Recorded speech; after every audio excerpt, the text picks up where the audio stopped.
There are truths in life that do not shout. They whisper. They echo softly in the things we do, in the way we speak, in the kindness we choose, in the silence we hold. You get what you give. It sounds simple, doesn't it? Almost like a slogan written on a wall or stitched on a pillow. But beneath those 5 quiet words lies an entire map of how the world breathes, how every action ripples, how every seed sown one day grows back toward the hand that planted it. So tonight, let me tell you a story. A story not about fate, nor luck, but about reflection. Because sometimes, what we see coming toward us is merely what we once sent out into the world. There once was a man named Ryan who believed that the world owed him something. He wasn't cruel, no, not exactly, but his heart had built walls. When he worked, he counted every effort. When he helped, he kept score. When he smiled, it was measured. Every morning, he passed the same tea seller by the roadside, a thin man named Rafik, who greeted every passerby with the kind of smile that looked like sunlight breaking through fog. Ryan never smiled back. He'd mutter a half-hearted hum and hurry away, thinking, why waste time on words that don't matter? But words do matter. Everything matters. One evening, a storm came, heavy and relentless. Ryan's car broke down midway home. His phone battery, as if mocking him, died right then. He stood there drenched, frustrated, and utterly alone on the dimly lit road. And through the rain came the faint orange glow of a lantern. It was Rafik, the tea seller. His cart covered with a sheet of plastic, kettle steaming, and eyes kind as ever.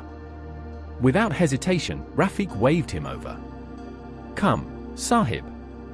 Warm yourself. The rain may not stop soon. Ryan hesitated.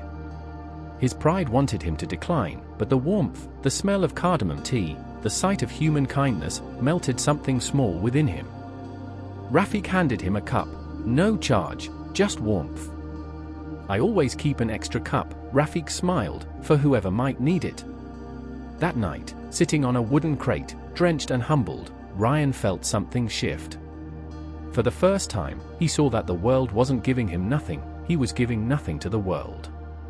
The next morning, he stopped by Rafik's stall again, not out of guilt, but gratitude. He paid double, then stayed for a conversation. About the rain, the roads, the small things that make mornings feel alive. That single moment became habit. Days turned to weeks. And slowly, Ryan found himself greeting strangers, listening before speaking, helping without tallying. His business, once stagnant, began to grow, not because the economy changed, but because he did. His employees smiled more, his clients stayed longer.